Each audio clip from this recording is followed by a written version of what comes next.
且慢！汤敬子3杯。我不愿。情臭，若我杀你，生不如死，有何分别？为什么不过来？我们再见面，为什么还要来见我？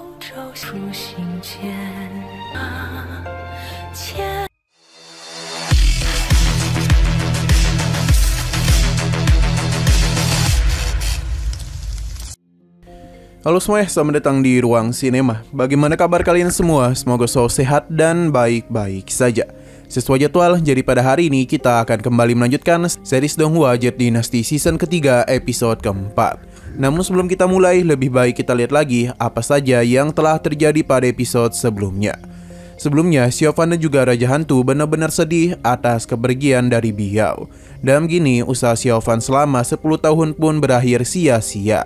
Hanya saja masalah harus kembali menghampiri Xiaofan karena Dewa Binatang sudah mulai tertarik kepadanya karena memiliki kekuatan kebencian yang sama. Alhasil pertarungan pun sempat terjadi antara Xiaofan menghadapi secuil kekuatan Dewa Binatang.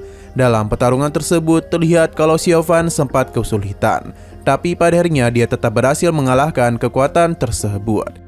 Namun ada yang membuat Dewa Binatang terkejut. Pasalnya, Xiaofan mengalami penglihatan yang mengejutkan yang sepertinya itu terjadi pada masa depan, yang mana Dewa Binatang akan memulai pertarungan besar. Sekarang kita akan melanjutkan episode terbarunya. Terlihat kalau saat ini dua sekte besar telah berkumpul untuk membahas keadaan dunia yang tidak baik-baik saja. Semua ini adalah ulah dari sosok iblis yang menyebut dirinya sebagai Dewa Binatang. Para ketua sekte tidaklah tahu dari mana sosok itu berasal. Namun yang jelas kemunculannya itu akan mengakibatkan bencana besar. Bagi lembah Fengxiang, mereka bukanlah tandingan dari sosok itu. Maka karena itulah tujuan mereka kemari untuk menjalin kerjasama dengan mereka agar dapat mengalahkan sosok Dewa Binatang. Yunyinlan akan menjadi perwakilan dari lembah Fengxiang. Mendengar hal ini, tentu saja itu merupakan malapetaka bagi dunia. Jadi Daosuan pun menerima permintaan dari Yunyinlan. Selain itu, dirinya juga akan memberikan surat kepada Master Pu Hong agar mengirimkan beberapa murid dari kuil Tianyin kemari. Yunyinlan berterima kasih atas bantuan yang mereka berikan. Selain itu, ada beberapa hal yang ingin dia bicarakan lagi, yang mana dia itu ingin Lin Sun menjalin pernikahan dengan Lusuki. Usulan ini tentu membuat orang-orang terkejut, terutama para murid dari sekte Xinyon, yang mana mereka tidaklah terima. Yunyinlan berharap usulannya itu dapat diterima oleh Daosuan. Rekan-rekan Lusuki tentu tidaklah dapat menerima hal itu, namun mereka harus berhati-hati karena ini adalah permintaan dari Yunyinlan. Daosuan menyerahkan ini kepada Shuyun karena Lusuki adalah muridnya.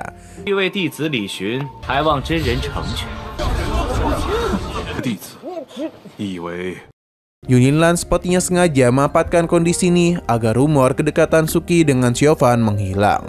Tapi Suki berharap gurunya tidaklah mengambil keputusan yang menyulitkannya. Namun Shuyun ini tidaklah ingin muridnya mengambil jalan yang salah.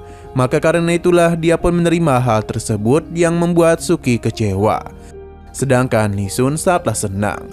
Hal yang berbeda ditunjukkan oleh rekan-rekan Suki. Sebagai ketua sekte Daosuan, Daosuan menerima hal ini dengan senang hati. Namun dia tidaklah memikirkan perasaan dari Suki. Terlihat dengan jelas kalau Suki masihlah belum dapat menerima keputusan tersebut. Sedangkan Lin Sun sangatlah senang karena dapat menikahi gadis secantiknya. Pada akhirnya Suki pun berbicara, yang mana dia itu ingin mengatakan sesuatu, yang tentu adalah menolak usulan pernikahan itu.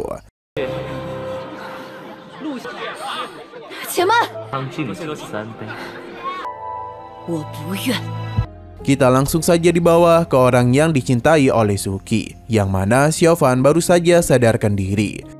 Untung saja Xiaohuan sudah menyiapkan babi panggang. Akan tetapi sesaat kemudian ada sosok yang berusaha untuk mendekat, yang mana itu adalah Taoti, binatang buas kuno. Untung saja Xiaohuan dapat menahannya untuk memakan babi panggang mereka.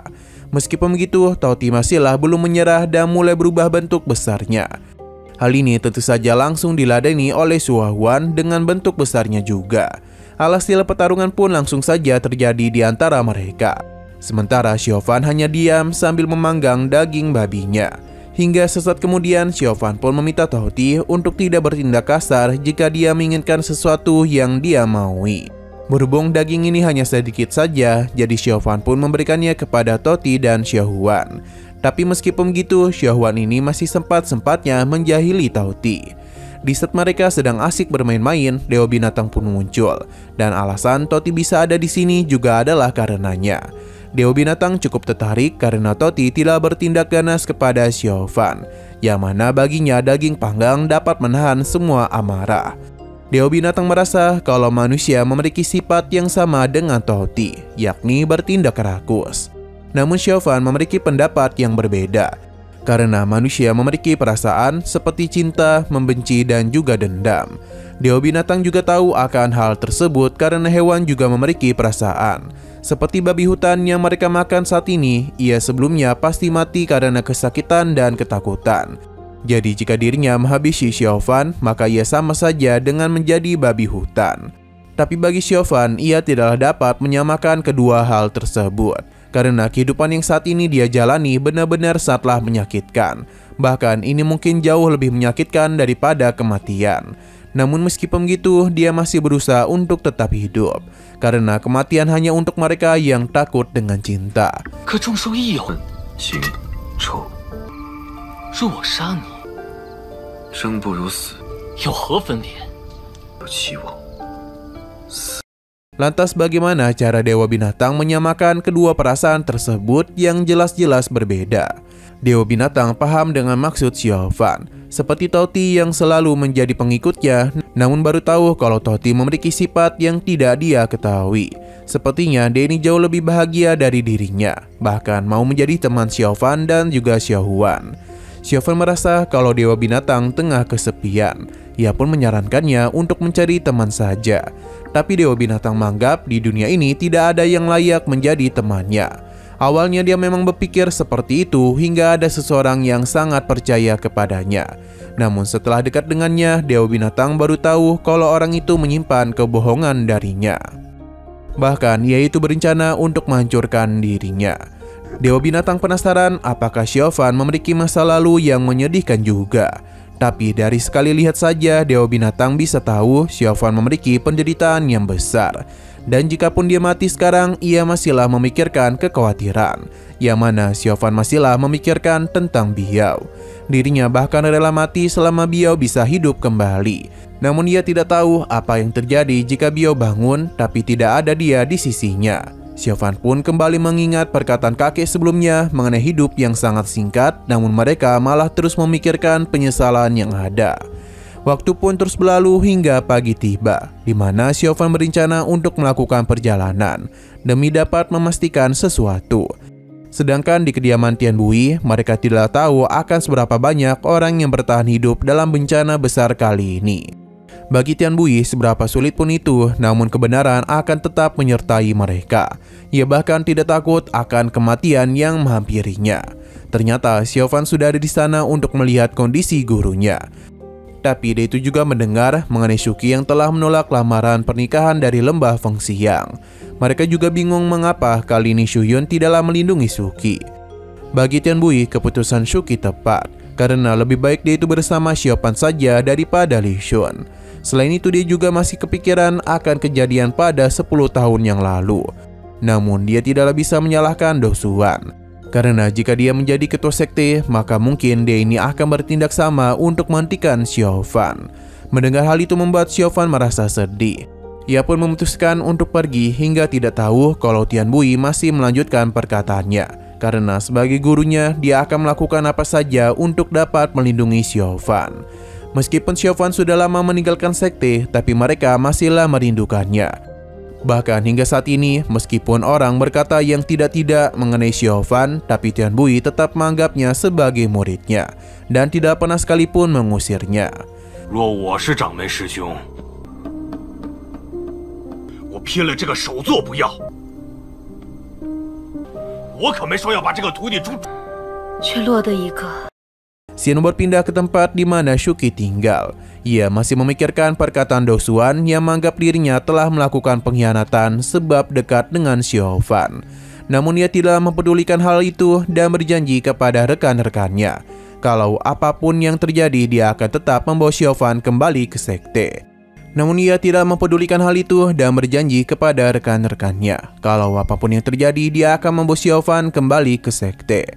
Di saat Suki terus memikirkan Chauvin, pria yang dia cintai pun muncul lagi ke hadapannya, yang mana dia benar-benar merasa senang sebab mereka bisa kembali bertemu. Hal yang sama juga dirasakan oleh Chauvin, yang mana dia pun langsung menanyakan kondisi terkini dari Suki. Situasi mereka begitu hening karena saling menatap satu sama lain saja, hingga Suki menanyakan Chauvin untuk kemari karena dia sudah jauh-jauh datang ke sini. Meskipun agak ragu dan juga takut, Chauvin perlahan-lahan mulai mendekat ke arahnya, yang membuat Suki agak terkejut. Padahal pada pertemuan terakhir mereka, Suki pernah berkata kalau di pertemuan mereka selanjutnya, maka dia akan menganggap Chauvin sebagai musuh yang harus dia hentikan. Namun mengapa Chauvin justru datang kemari dan malah menemui dirinya? Chauvin sempat terhenti karena perkataan Suki. Sepertinya dia ini juga tengah mencari jawaban mengenai alasan mengapa dia bisa kemari. Sampai akhirnya Chauvin pun menanyakan mengapa Suki tampak begitu lelah. Ia pun sadar kalau saat ini Chauvin tengah mengkhawatirkan kondisinya. Ia pun merasa senang atas kedatangannya kemari. 为什么不过来？我们再见面，为什么还要来见我？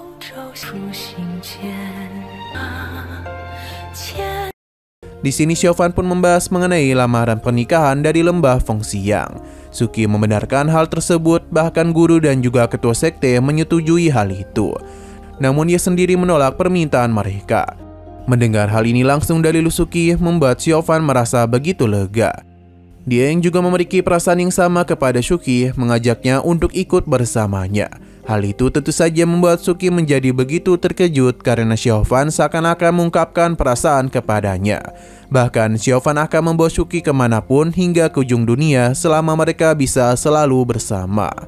Perlahan-lahan Chauvin pun mulai mendekatinya, tapi seketika saja terhenti ketika Suki menanyakan tentang beliau. Yang mana sepertinya Chauvin masihlah belum dapat melupakan beliau. Keraguan itulah yang membuat Suki berpikir apakah Chauvin hanya mencintai ia seorang diri atau masih memikirkan wanita lain.